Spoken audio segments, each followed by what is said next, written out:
What do you do when the land that holds your family's blood, sweat, and tears is stolen out from under you?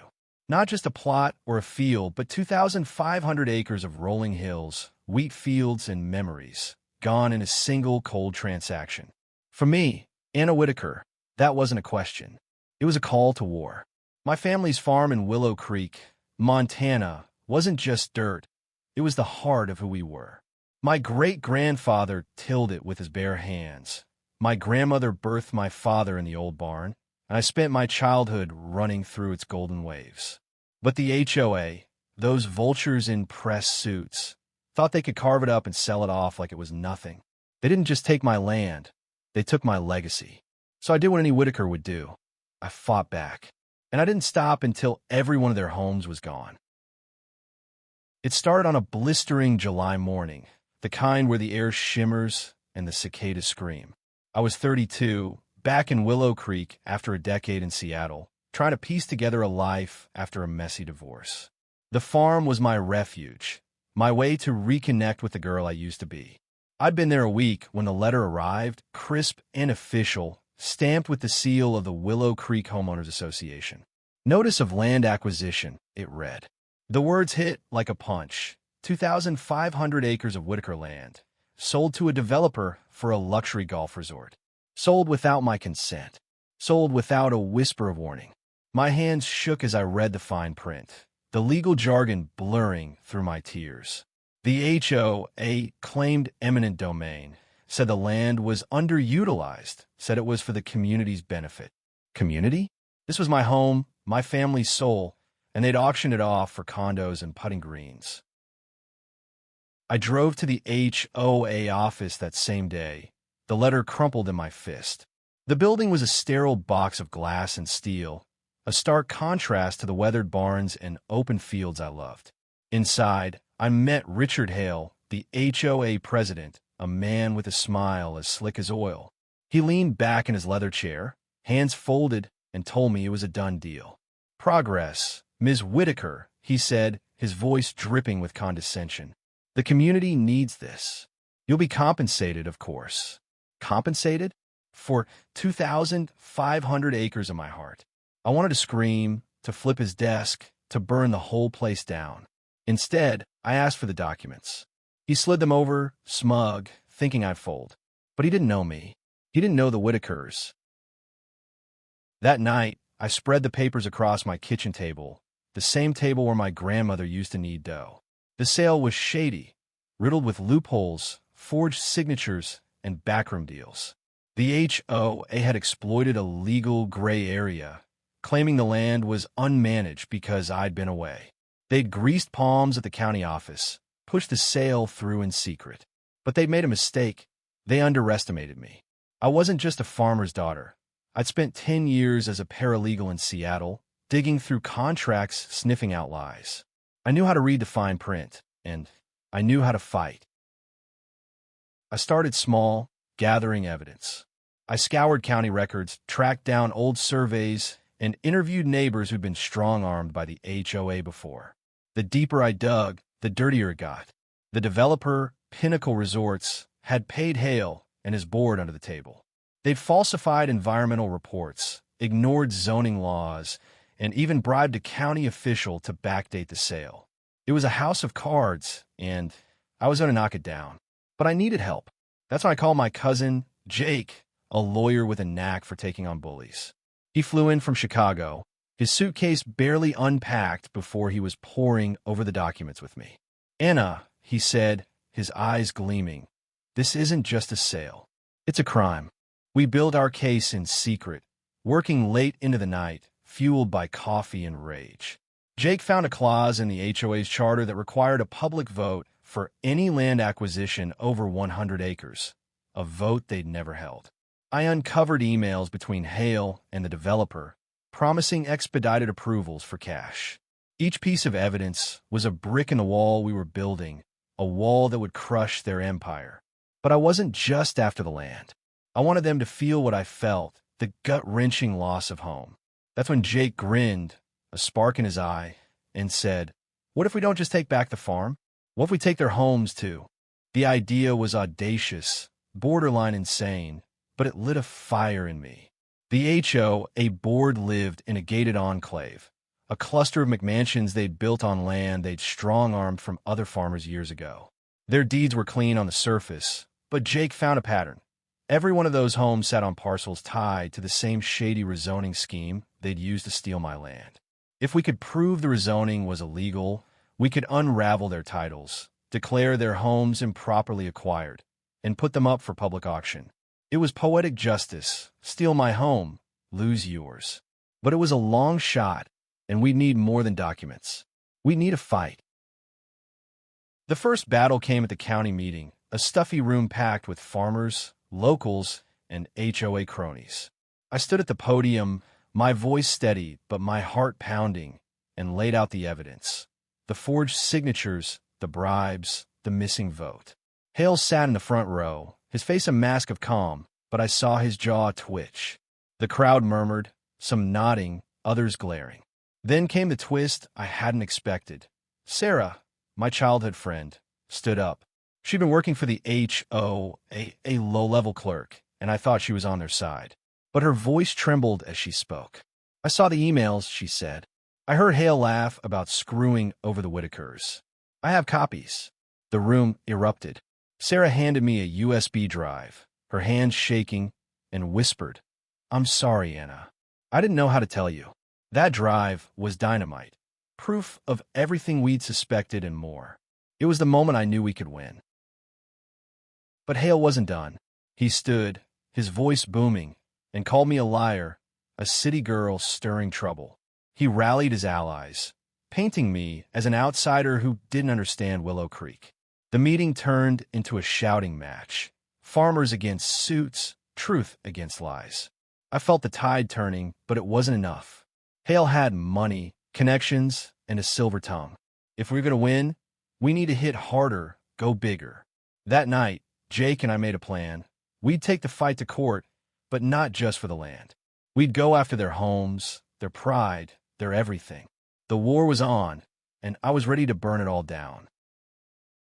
The courthouse in Willow Creek was a squat brick building, its walls stained by decades of Montana winters. Inside, the air was thick with tension, the kind that makes your skin prickle. Jake and I had spent weeks preparing, our kitchen table buried under legal briefs, maps, and Sarah's damning emails. We filed a lawsuit against the HOA Pinnacle Resorts and the county, alleging fraud, conspiracy, and illegal land acquisition. But the real bombshell was our secondary claim, a challenge to the HOA board's property titles. If we could prove their homes were built on illegally rezoned land, we could seize them. It was a gamble, but the thought of Hale and his cronies losing their precious McMansions kept me awake at night, not with worry, but with fire. The courtroom was packed, locals squeezed into wooden benches, whispering as I took my seat. Hale sat across the aisle, flanked by a team of lawyers in tailored suits, their faces smug.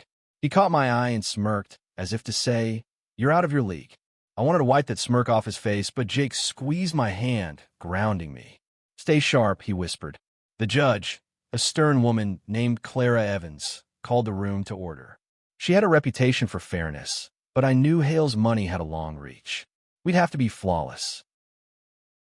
Jake opened with a razor-sharp argument, laying out the HOA's scheme, the forged signatures, the bribes, the secret meetings. He projected Sarah's emails on a screen, each one a nail in their coffin. The crowd gasped as he read one aloud, where Hale called my family's farm a gold mine ripe for the taking. I felt a surge of pride watching Jake, his voice steady, his passion undeniable. But Hale's lead lawyer, a shark named Vincent Cole, countered with a slick defense. He claimed the HOA had acted in good faith, that the land was abandoned, and that I was a bitter opportunist trying to block progress. The crowd murmured, some swayed by his charm. I felt the ground shift beneath me, but I held my chin high.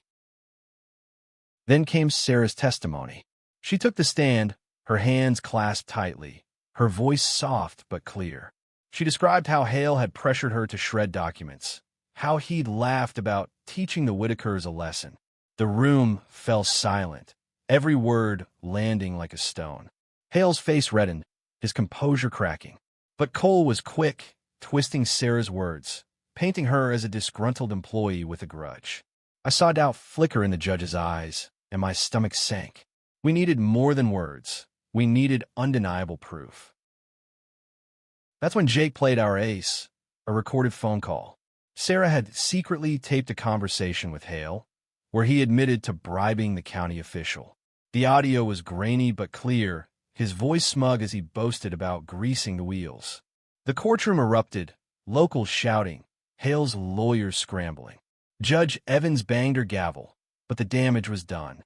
Hale's mask slipped, his eyes darting like a trapped animal. For the first time, I saw fear in him, and it felt like victory. But the twist came later that day, and it hit like a freight train. Sarah pulled me aside during a recess, her face pale. "There's something I didn't tell you," she whispered. She'd found a second set of documents, hidden in the HOA's server, showing they hadn't just targeted my land. They'd planned to seize another 1,000 acres from neighboring farms, owned by families like the Millers and the Thompsons, people I'd known my whole life. The betrayal cut deeper than I'd imagined. These weren't just my neighbors. They were my community, my people. The HO, it wasn't just stealing from me. They were dismantling Willow Creek itself. I felt a rage so raw it scared me, but it also sharpened my resolve. This wasn't just my fight anymore. We adjusted our strategy overnight, expanding the lawsuit to include the other families. Jake worked like a man possessed, drafting new motions, rallying the neighbors. By the next court date, we had a coalition, 5 families, all ready to testify about the HOA's strong-arm tactics. The courtroom felt different now, charged with collective anger. Mrs. Miller, a widow in her 70s, took the stand and spoke of losing her husband's legacy. Tommy Thompson, a gruff farmer, choked up describing his kids playing in fields now slated for condos. Their stories weren't just evidence. They were a battle cry. Hale's team fought back, throwing every trick in the book. Delays, motions to dismiss, even a smear campaign in the local paper calling us greedy holdouts. But the tide was turning. The judge ordered a temporary freeze on the land sale, pending a full investigation. It was a small win, but it felt like the first crack in their armor. That night, Jake and I sat on my porch, the stars bright above the fields. "We're close, Anna," he said, his voice hoarse from days of arguing. "But they won't go down easy." I nodded, staring at the land I'd sworn to protect. I wasn't just fighting for me anymore. I was fighting for everyone who'd ever called this place home. The fight spilled out of the courtroom and into the fields of Willow Creek. The HOA, desperate to save face, launched a PR blitz, plastering signs around town promising jobs and prosperity from their golf resort. They held a community meeting, packing the town hall with their supporters, mostly newcomers who'd bought into their gated enclave. Hale stood at the podium, his voice smooth as he painted a picture of a revitalized Willow Creek, complete with glossy renderings of condos and fairways. I sat in the back, my arms crossed, watching families I'd known for years waver under his promises. Doubt crept in. Were we fighting a losing battle? But then Tommy Thompson stood, his calloused hands gripping the chair in front of him, and called Hale out. "You stole from us," he growled. "You don't get to dress it up as progress." The room split, half cheering, half jeering. It was war now, and the town was the battlefield. Jake and I doubled down, organizing our own meetings in barns and living rooms. We showed the families the evidence, the bribes, the forged documents, the secret plans to gobble up more land. Mrs. Miller brought old photos of her farm, her voice breaking as she spoke of her late husband. Sarah, now a pariah among the HOA crowd, went door to door, sharing her story of guilt and redemption. Slowly, we built an army, not of lawyers or suits, but of people who loved this land as much as I did. We picketed the HOA office, our signs hand-painted with slogans like "Save Our Farms" and "Hale's Greed Kills." The local paper, once in Hale's pocket, started running our stories. The tide was shifting, but Hale wasn't done. He came for me personally. One evening, as I locked up the farmhouse, a black SUV pulled into my drive. Hale stepped out, alone, his usual smirk gone. "You're making a mistake, Anna," he said, his voice low. "Drop this, and I'll make sure you're taken care of. Keep fighting, and you'll lose everything." His words were a blade, sharp and cold, but I stood my ground. "You already took everything," I said. "Now I'm taking it back." He stared at me, his eyes hard, then got in his car and drove off. That night, I couldn't sleep, his threat echoing in my head. But it only made me fight harder. The next court date was electric. Jake presented our expanded case, now representing 5 families. He laid out the HOA's broader scheme, using the new documents Sarah had found. The judge's face was unreadable, but the crowd was alive, whispering, nodding. Then came the confrontation I'd been waiting for. Hale on the stand. Jake tore into him, question after question, exposing every lie. Hale squirmed, his answers vague, his confidence crumbling. When Jake played the recorded call again, Hale's face went white. The courtroom buzzed, the air thick with anticipation. But Cole, his lawyer, was ready, producing a surprise witness, a county official who claimed the rezoning was legal. The man's testimony was polished, too perfect, and I smelled a rat. Jake did, too. He requested a recess to investigate, and the judge granted it. That's when the twist hit, and it nearly broke me. Sarah called me in a panic, her voice shaking. She'd been fired from the HOA, her apartment ransacked. "They're trying to scare me," she whispered. "They know I have more." More? She'd been holding back a final piece of evidence, a ledger detailing every bribe, every payoff, hidden in a safe at her parents' house. But someone had tipped off Hale's goons, and they were after it.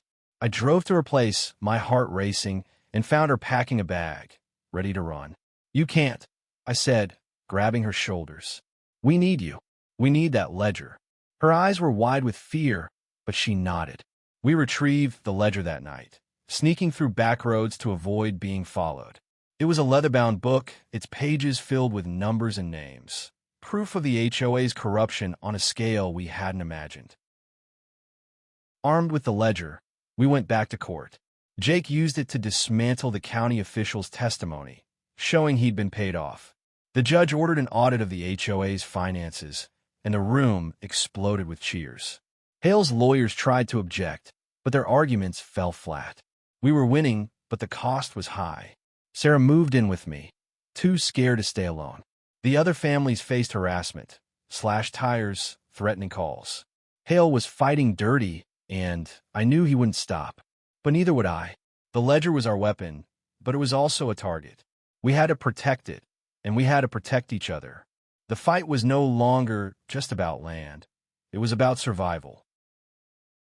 The audit was a bombshell. The ledger revealed a web of corruption stretching beyond Willow Creek, implicating not just Hale, but a network of developers and officials across the state. The judge expanded the investigation, and the HOA's facade began to crumble. Local news picked up the story, and soon, reporters were camped outside my farmhouse, their cameras flashing as I walked to my truck. I hated the attention, but it kept the pressure on Hale. His McMansion enclave, once a symbol of untouchable power, now felt like a house of cards. But he wasn't out yet. He doubled down, hiring a PR firm to spin the narrative, claiming he was the victim of a witch hunt. His supporters rallied, flooding social media with lies about me and the other families. It was exhausting, but it only fueled my fire. The next court session was a turning point. Jake presented the audit findings, showing millions in unaccounted funds funneled through shell companies. The crowd gasped as he linked the money to Hale's personal accounts. Even Judge Evans leaned forward, her eyes narrowing. Hale's lawyers scrambled, but their defenses were unraveling. Then came the moment I'd been dreaming of. Jake moved to invalidate the HOA's rezoning permits, arguing their homes were built on illegally acquired land. If granted, it would mean their titles were void, their homes up for auction. The courtroom fell silent, every breath held. Hale's face was a mask of fury, his hands clenched into fists. I met his gaze and held it, letting him see the fire in me. But the victory was short-lived. That night, someone set fire to the Miller's barn. It was no accident. Gasoline cans were found nearby, the blaze deliberate. Mrs. Miller stood in her yard, watching flames consume her husband's old tool shed, tears streaming down her face.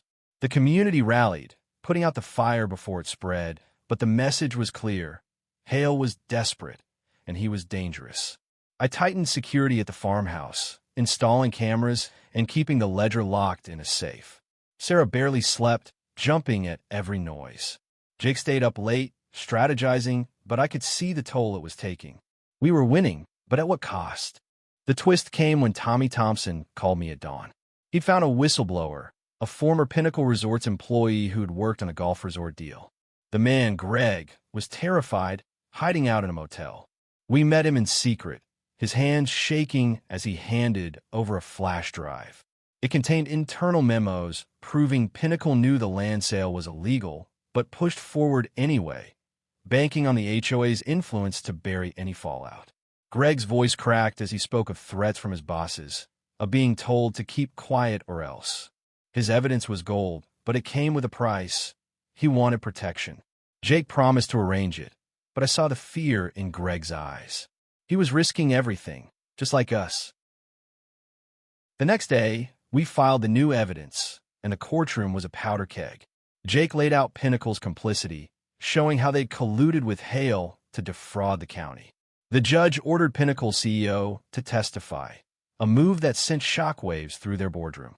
Hale's lawyers tried to discredit Greg, painting him as a disgruntled ex-employee, but his memos were ironclad. The crowd roared as the judge slammed her gavel, ordering a freeze on Pinnacle's assets. It was the first time I felt we might actually win, not just the land, but the whole damn fight. But Hale's glare told me he wasn't done. He leaned over to Cole, whispering furiously, and I knew they were planning something big. That night, I sat with Sarah and Jake, the ledger open between us. We mapped out the final push, a motion to seize the HOA board's homes. It was risky. Courts rarely move that fast, but Jake thought we had enough to make it stick. The community was behind us, their anger now a roaring fire. Farmers, shopkeepers, even the town's librarian showed up to our meetings, ready to fight. But the threats were escalating. Jake's car was vandalized, and I found a note on my porch, "Back off, or you'll burn." I crumpled it in my fist, my blood boiling. They thought they could scare me? They didn't know who they were dealing with. The final court date loomed, and I felt the weight of it all, the land, the families, the years of history. I walked the fields at dawn, the wheat brushing my hands, and thought of my grandmother, her strength, her stubbornness. This was her fight, too. I wasn't just Anna Whitaker anymore. I was every farmer who'd ever stood against greed, every soul who'd poured their heart into this land. Hale and his cronies had taken too much for too long. It was time to end it. The final court date arrived like a storm, the air heavy with anticipation. The courthouse was overflowing, locals spilling into the hallway, their faces a mix of hope and fury. Jake and I had spent the night finalizing our motion to seize the HOA board's homes, the ledger and Greg's memos our strongest weapons. Sarah sat behind us, her eyes darting nervously, the weight of her betrayal and redemption heavy on her shoulders. Hale entered last, his suit impeccable but his face haggard, the cracks in his armor now visible to all. The crowd hushed as Judge Evans took her seat, her expression unreadable. This was it, the moment we'd fought for, the moment that would decide everything. Jake opened with a blistering argument, weaving together every piece of evidence, the forged signatures, the bribes, the ledger, the memos. He painted a picture of a community betrayed, of families stripped of their heritage for profit. His voice rose, filled with passion, as he demanded not just the return of our land, but the seizure of the HOA's illegally acquired homes. The crowd murmured, some cheering, others gasping.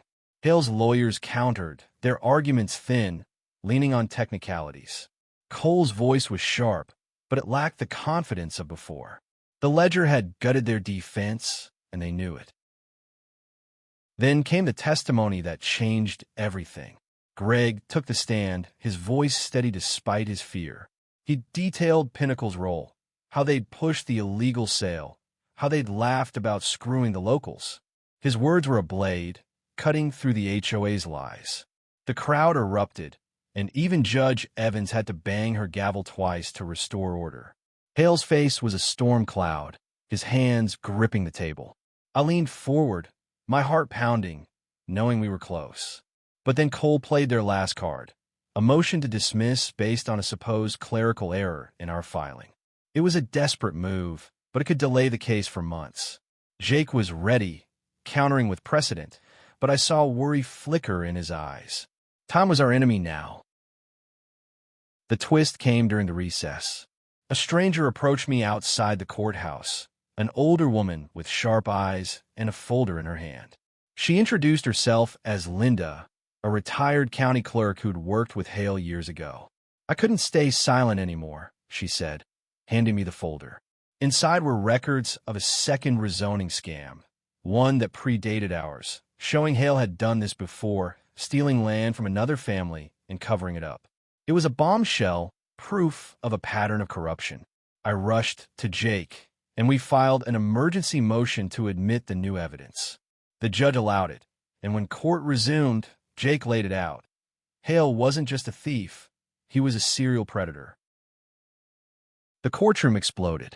Hale's lawyers objected, but their arguments crumbled under the weight of Linda's records. The judge called a brief recess to review the new evidence, and I felt a surge of hope. Outside, the community gathered, their signs waving, their voices loud.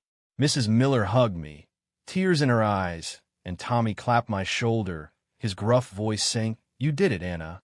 But it wasn't over. Hale stormed out during the recess, his face red, shouting at his lawyers. I caught his eye, and for the first time, he looked away. He was breaking. When court resumed, Judge Evans delivered her ruling. The land sale was nullified, the 2,500 acres returned to my family. The crowd cheered, but she wasn't done. She granted our motion to invalidate the HOA's rezoning permits, declaring their homes improperly acquired. They would be seized and auctioned, the proceeds to be held in trust for the affected families. The room roared, a mix of triumph and disbelief. Hale stood, his face pale, and walked out, his lawyers trailing like defeated soldiers. I felt a weight lift, but it wasn't joy, it was resolve. We'd won, but the cost had been high. That night, the community gathered at my farmhouse, a bonfire lighting up the fields. We toasted to victory, to the land, to each other. Sarah cried, her guilt easing with every hug from the neighbors she'd helped save. Jake raised a glass, his smile tired but proud. "To the Whitakers," he said, and the crowd echoed it. But as I looked out at the fields, I knew this wasn't the end. Hale's empire was crumbling, but men like him don't vanish quietly. I won back my home, but I'd made enemies. The fight had changed me, hardened me, but it had also shown me the strength of community, of standing together against greed. I wasn't just fighting for my land anymore. I was fighting for all of us. The fallout was swift and brutal. The HOA's enclave was a ghost town within weeks, the McMansions empty, their owners scrambling to salvage what they could. The auctions began, one home after another sold off to pay restitution to the families they'd wronged. I walked through the gated community one evening, the for sale signs stark against manicured lawns, and felt a strange mix of triumph and sorrow. These were homes, after all, places where people had lived, laughed, dreamed. But they'd been built on lies, on stolen land, and that made them fair game. Hale's house went last, a sprawling monstrosity of glass and stone. I watched as the auctioneer's gavel fell, the crowd cheering as it was sold to a local co-op planning to turn it into a community center. Poetic justice, I thought, but my heart was heavy. Hale disappeared after the ruling, his empire in ruins. Rumors swirled. He'd fled to a condo in Miami, or maybe he was hiding out in Canada. I didn't care where he was. I cared that he was gone. Pinnacle Resorts faced federal charges, their CEO indicted for fraud. The county official who'd taken bribes resigned in disgrace, his career over. Willow Creek was healing, but the scars ran deep. Families like the Millers and Thompsons began rebuilding, their faith in the town restored, but their trust shaken. Sarah found a new job at the library, her smile returning as she read to kids in the afternoons. Jake went back to Chicago, but not before promising to visit for Thanksgiving. "You're a Whitaker," he said, hugging me. "You don't back down." I laughed, but inside, I felt the weight of that truth. The land was mine again, all 2,500 acres, but it didn't feel the same. I walked the fields daily, replanting, repairing, trying to bring it back to life. The wheat was growing, but so were the whispers. Some townsfolk still saw me as the outsider who'd stirred trouble. I ignored them, focusing on the work. Mrs. Miller helped, her hands steady as she sowed seeds beside me. Tommy brought his kids, teaching them to drive the tractor. The community was knitting itself back together, but it would take time. I knew that better than anyone. One morning, I found a letter slipped under my door. No return address, just my name in sharp, angry handwriting. Inside was a single line, "You'll pay for this." My blood ran cold, but I didn't flinch. I showed it to the sheriff, who promised to keep an eye out, but I knew Hale's kind. He was down, but not out. I installed more cameras, kept a shotgun by the door, and told Sarah to stay vigilant. The fight might be over, but the war wasn't. The twist came a month later when Linda, the retired clerk, called me. She'd been digging through old county records and found something new, a trust fund set up by my great-grandfather meant to protect the farm from exactly this kind of theft. It had been buried in paperwork, forgotten for decades, but it was still active, with enough money to restore the land and help the other families. I sat on the porch, the letter in my hands, tears streaming down my face. My great-grandfather had known, somehow, that this day would come. He'd given me the tools to fight, even from the grave. I felt his strength in me, his stubbornness, his love for this land. I used the trust to rebuild, not just my farm, but the community. We repaired the Miller's barn, bought new equipment for Tommy, and set up a scholarship for local kids. The farm became a hub again, a place where people gathered, laughed, healed. I hired Sarah to manage the books, her guilt replaced by purpose. The fields bloomed, the wheat golden under the summer sun. But I never forgot the cost. Every time I walked the land, I saw the faces of those who'd fought with me, those who'd lost and won alongside me. This wasn't just my victory, it was ours. The threats didn't stop, but they faded like echoes of a storm that had passed. I kept the shotgun close, but I didn't live in fear. I lived for the land, for the people, for the legacy I'd sworn to protect. Willow Creek was stronger now, forged in fire. And I was stronger, too. Not just Anna Whitaker, but a woman who'd faced down greed and won. The farm was more than land. It was a promise, a bond, a future. And I'd fight for it, always. A year later, the fields were alive again, golden waves stretching to the horizon. The farm was thriving, not just as a business, but as a heart for Willow Creek. We held a harvest festival, the first in years, with bonfires, music, and tables groaning under the weight of home-cooked food. Mrs. Miller danced with her grandkids, her laughter bright. Tommy's kids ran through the wheat, their voices echoing the joy I'd felt as a child. Sarah organized the event, her confidence restored, her smile wide. Jake came back from Chicago, his tie loosened, a beer in his hand.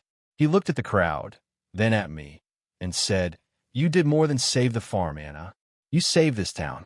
I shook my head, my throat tight. "We did," I said. "All of us." The trust fund had changed everything.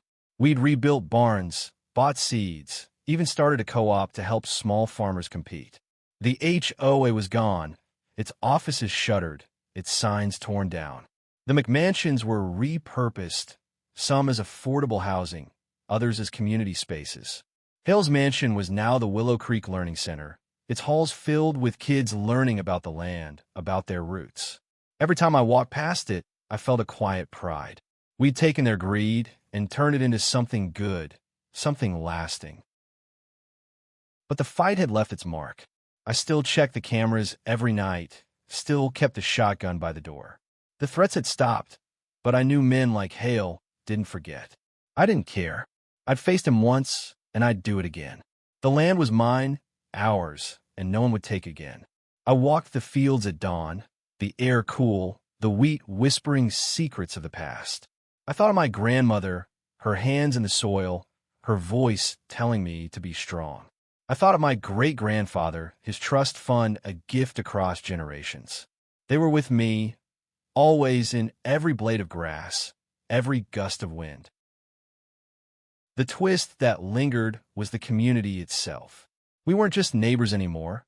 We were family. When Mrs. Miller's roof leaked, Tommy fixed it. When Sarah's car broke down, I drove her to work. We shared meals, stories, dreams. Willow Creek wasn't perfect. There were still arguments, still divisions, but it was ours. We'd fought for it, bled for it, and we'd won. The land wasn't just dirt. It was a promise, a legacy, a future we'd built together. One evening, as the sun dipped low, painting the fields in hues of fire, I stood on the porch with Sarah. She handed me a photo, old and faded, of my grandmother and hers, laughing in these same fields. "They'd be proud," she said, her voice soft. I nodded, my eyes stinging. "They are," I said. I felt them in the earth, in the air, in the strength that coursed through me. This was more than a victory. It was a rebirth. We'd taken back our homes, our lives, our souls, and we'd never let them go again. I looked out at the land, the horizon endless, and felt a peace I hadn't known in years. The fight had been brutal, but it had shown me who I was, who we were. Willow Creek wasn't just a place. It was a fire, a spirit, a bond that no one could break. I'd started this for my family, for my land, but I'd ended it for all of us. And as the stars came out, bright against the Montana sky, I knew we'd keep fighting, keep loving, keep building. For the land, for each other, for the future.